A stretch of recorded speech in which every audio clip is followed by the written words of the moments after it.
few hundred people on a snowy mountain slope near a winter sport resort. Most of them come because they love to ski. I was here for different reasons. One, because of the International Women's Ski Meet.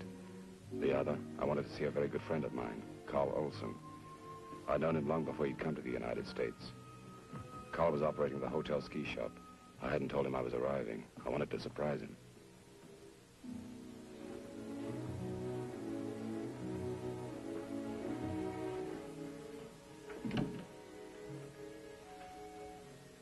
Mike. Carl. It's good to see you. When did you arrive? Less than 5 minutes ago. Oh.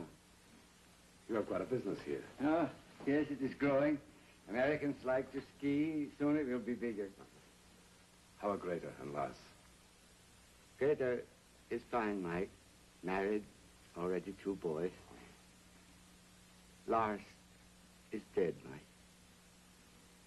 Dead? When? 8 months ago, at Strin. Lars missed a turn. He went into a ravine, 2,000 feet. The sun was setting. People said it must have blinded him. I'm very sorry, Carl. Oh, I know, Mike. It was then I made up my mind to come to America. With Lars gone and Greta married, there was nothing to hold me. In this country, I'm happy. But still, I miss Lars so much. We'll see each other later. I'll need a couple of sweaters. I'll send sweaters up right away. No hurry, take your time. Lars had been one of the finest skiers in Norway. It was hard to believe that he was dead, and it was more difficult to believe he'd been killed in a ski accident. But I realized these things sometimes happen.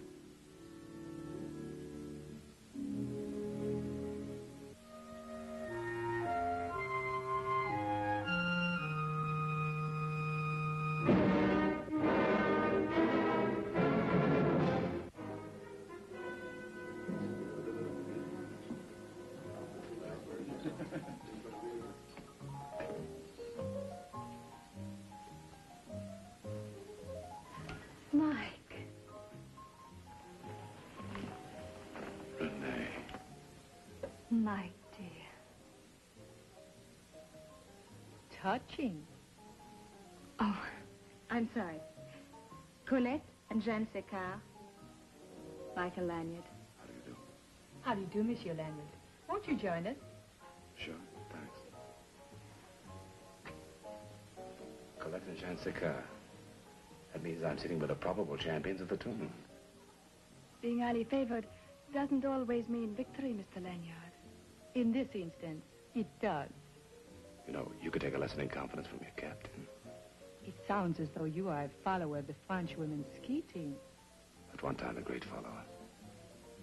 Of one member. It's been a long time, Mike. Yeah. How about buying some of the world's best skiers a drink? Excuse me, Mr. Lanyard, but I have an engagement. What engagement? Rick, he came in tonight. I want you in by 9. Your schedule for the first group in the slalom tomorrow. That is only 1 hour, and Rick has come so far. 9 o'clock.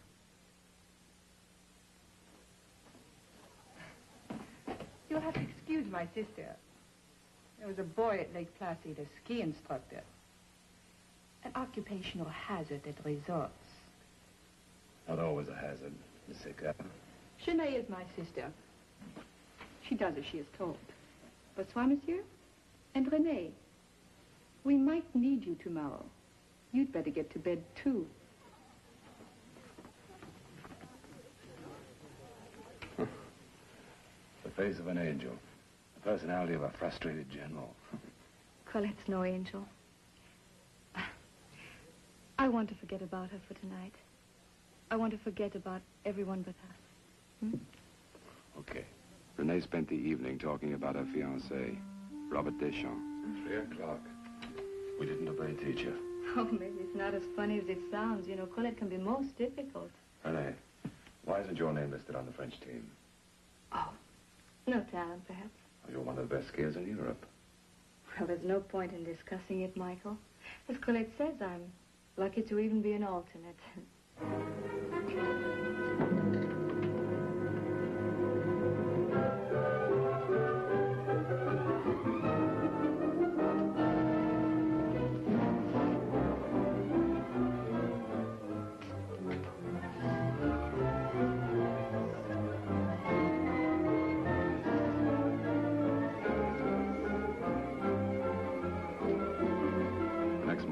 the tournament started, I had breakfast with Renee. She was being carried as an alternate in the event a member of the team was hurt. It was late that afternoon when the first phase of the tournament was about over. The French team was trailing, and it was apparent they needed Renee, and needed her badly. Renee was recognized as one of the world's finest women skiers. I watched Marie Dufy, the fourth member of the French team, take off, and it happened. At top speed, she hit the 15th gate. From the looks of Marie's leg, it wasn't hard to see she'd broken it. And I noted something else. Colette's expression showed only disgust.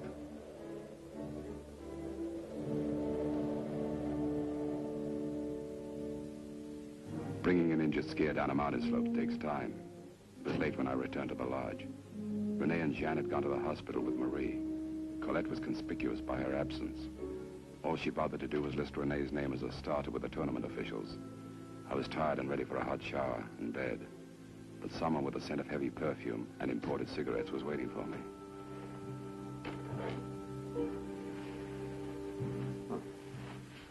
Find everything you wanted? Everything except you. You are very late. One of your teammates broke her leg. Why had you forgotten? Marie was very clumsy, or it never would have happened. Once up in the Alps, I broke my leg. There were no gallants to give me an escort. I came down on one ski. You know something, baby? I believe you. You're the independent type. Perhaps I'm not as independent as you think, Michael. You may be the one man who can keep me alive. Why me? Your sister's boyfriend finally decided to assert himself? I am certain my life is in danger. What makes you so sure someone's trying to kill you? Today, just before I took the slide, I noticed my ski bind had been filed almost in two. Had my ski come off in midair, I most certainly would not have survived. Who could have done it? One of two people. My sister or Renee. Your sister didn't strike me as being capable of murder. As for Renee, it's absurd. A woman's ego when offended is a strange thing. I offended both of theirs. Renee, a one-time famous skier reduced to an alternate. My sister? Because I forbid her seeing a boy with whom she is infatuated. Both had sufficient knowledge to make death on skis resemble an accident. Mind if I talk to them? Of course, they will both deny it. Perhaps. I'm scheduled for the downhill tomorrow at 10 a.m. Let's have lunch at the lodge at 1. Then you can tell me what they said. All right.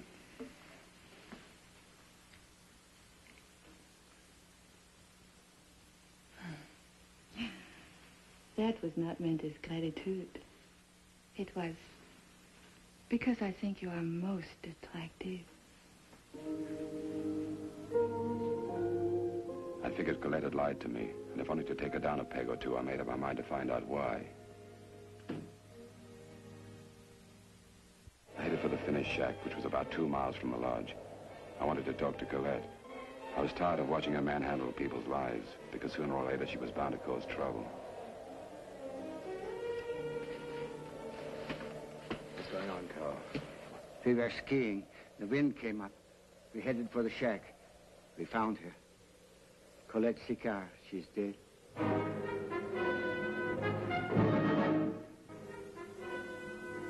It was a nice, efficient job of murder. There was a hole in Colette's temple made by the sharp end of a ski pole.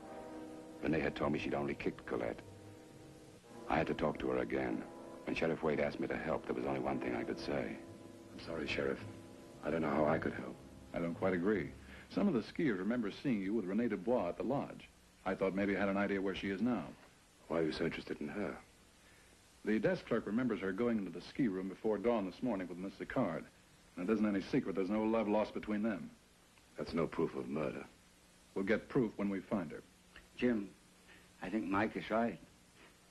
I've seen Miss Dubois around the lodge. She doesn't seem the type to do a thing like this. It's funny, but a murderer just never seems the type. Stay close, Carl. I may need you. Yeah. Carl, who was with you when you found the body? No one. I left the others on the slope. I cut across the east end. I arrived first. What then? Then I entered the shack. At first, I thought she was asleep. Then I saw the blood. When the first skier arrived, I sent him for the sheriff.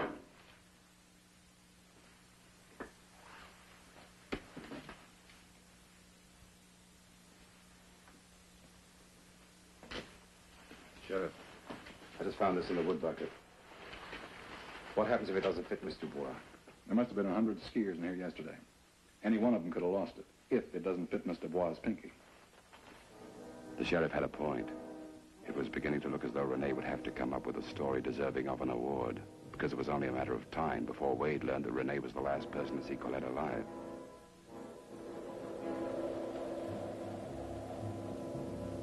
Getting Renee out of the lodge was no trick.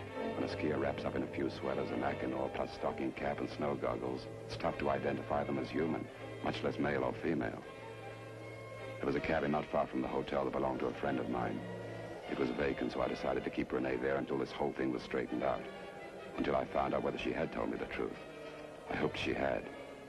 But Colette could have been right when she said, a woman whose ego is offended could become dangerous. I didn't want to guess. I had to know. What about Colette? Two goals always dominated Colette's life. To have no equal as a skier, and to make sure that every man she met fell in love with her. I was determined not to lose the second man who could make me happy. So, there were scenes, many scenes. And the engagement? Colette lost. Robert and I are still engaged. We were planning to be married as soon as I returned to France. Evidently, Colette wanted to prevent your return. She tried to disgrace me by having me relegated to 5th position on the team. And then, this morning she... Oh, Mike. Renee, are you sure that in your anger you didn't take that ski pole? I didn't. I swear I didn't, Mike. And someone saw you and Colette out there alone? No one knew. Yes, the desk clerk knew. He saw you leave. But it's unlikely that he'd be interested. Think, who else? I don't know. I don't know. You've got to think. If you didn't murder Colette, someone knew where you were. Think, who else saw you leave? I don't know. When you left, did you turn the light out or leave it on? I don't know. I don't know. Think.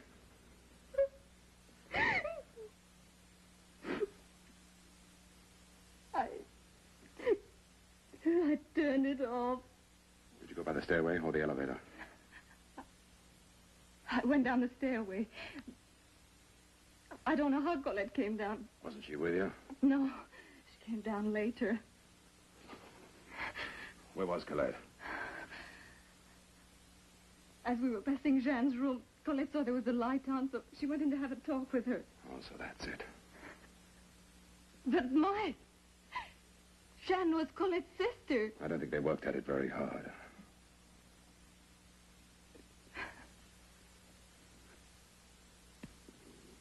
Get some sleep, baby, huh? Come on.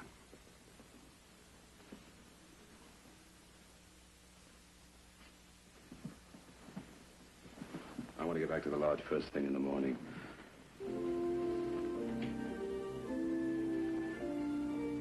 Oh, Mike. There was someone else. As Colette and I were leaving the rear entrance from the ski room, I saw someone walking toward us. A man. Did you recognize him? Well, I think I would if I saw him again. I started immediately for the lodge. I thought about the glove I'd found. Whoever had lost it could have a frostbitten hand. I wanted to see Jeanne.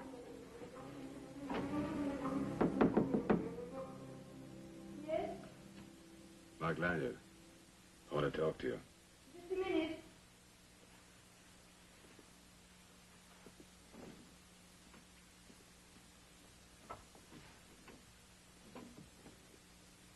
want to talk to me about? Your sister. There's already been a lot of talk. Seems people don't think I'm showing the proper amount of sorrow for my sister. But that isn't why you came. Not exactly. I'm more interested in why you killed her. What happened to your hand? Just a little frostbite. What are you getting at? You knew where Colette and Renee were going yesterday morning. I have a hunch that mitten found in the shack will fit your hand nicely. You've seen Renee? I've seen her. What about your sister? I had ridden Rick down to catch a train. It was late. I had just returned when Colette came to my room. There was a scene. She slapped me. After she left, I decided to follow her. Have it out. Make her give consent to us to get married. And you still say you didn't kill her? I went to the finish shack and stayed out of sight until Renee left. Colette was all bruised and furious. She ordered me back to the hotel. As always, I obeyed. How much did you know about your sister's personal life? As much as anyone. Why? Well, the only other logical suspect who could have known Colette's whereabouts that early in the morning was a man Rennie saw as they were leaving. We'd have to find which man here had a motive. We? Why should I help Renee? The only way I can keep her from going to jail is to bring the police up to date on you. You were the last person to see your sister alive. Unless we find that man. Give me a few minutes to finish dressing. Then I will go to the police with you. All I know is I did not kill her, nor did Renee. I'll wait for you.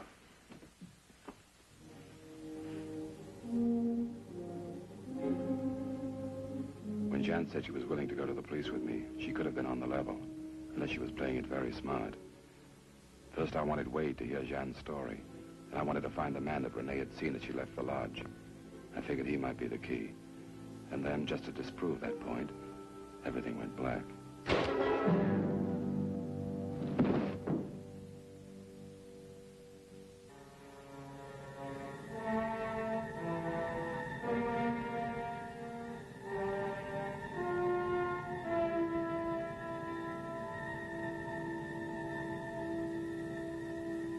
I had underestimated Jan, and my head ached enough to know that any girl who could hit that hard could easily commit a murder.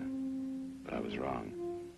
Whoever had slugged me gave the same treatment to Jan as she came out of her dressing room. She was alive, but she'd be out cold for a long time. Someone had overheard us talking about Renee.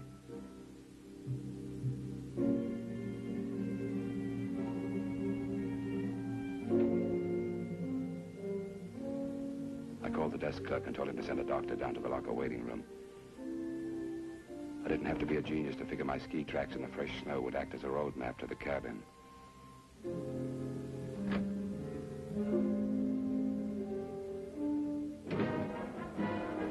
That was the way it was. My original set of ski tracks and now one more. I hadn't been unconscious for more than a few minutes. Whoever had slugged me couldn't be too far ahead. And the other set of ski tracks suddenly went off in a different direction. I started to wonder if I hadn't been taken, and if slugging Jeanne wasn't part of a scheme to not only throw me off the track, but to cause me to look for someone else. For the moment, all those answers had to wait. I had to reach Renee.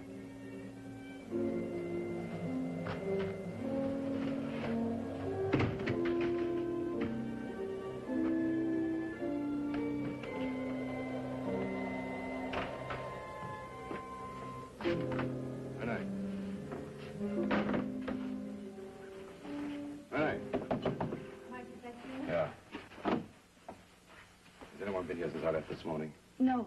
Have you found out anything new? Yeah, I saw Jeanne today. I told her I thought she'd killed Colette. She denied it and offered to go with me to the sheriff, get you cleared. Then I'm free. Not exactly. She's lying. I think she did kill her sister. I think someone helped her. Whoever hit me left her there to throw me off the track. It can't be true. She's right, Mike. Jeanne had nothing to do with it. Carl. I'm sorry about before, Mike. I'm sorry for what I'm about to do now. But one thing leads to another. That's not a very good excuse for more murders. I don't want to harm you or the girl, but I... Oh, no, you don't want to harm us. You just want to kill us. Is that it? Okay, Carl, go ahead. Pull the trigger. Go on, pull it.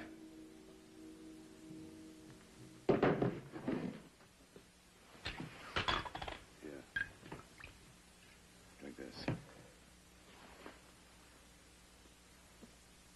Why did you kill her, Carl? A year ago, in Norway, Lars was teaching skiing. Colette Sikar was there. It didn't take her long to win him or to destroy him. But his death was an accident. Mike, Lars knew every flake of snow on the slopes at Stryn. And she left him for another man. Maybe he was so hurt he didn't care. But I knew that Colette was responsible. She killed him, Mike. Then I left for America. I did so because I knew if I ever saw her, I would kill her. Until this tournament, we had never met. Mike, I think I did right. I'm sorry, Carl. You'll get a fair trial.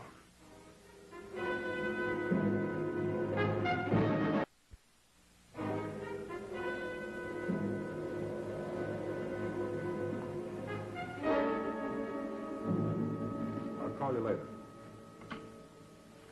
Hello, Wade. Hello, Mike. We booked Carl.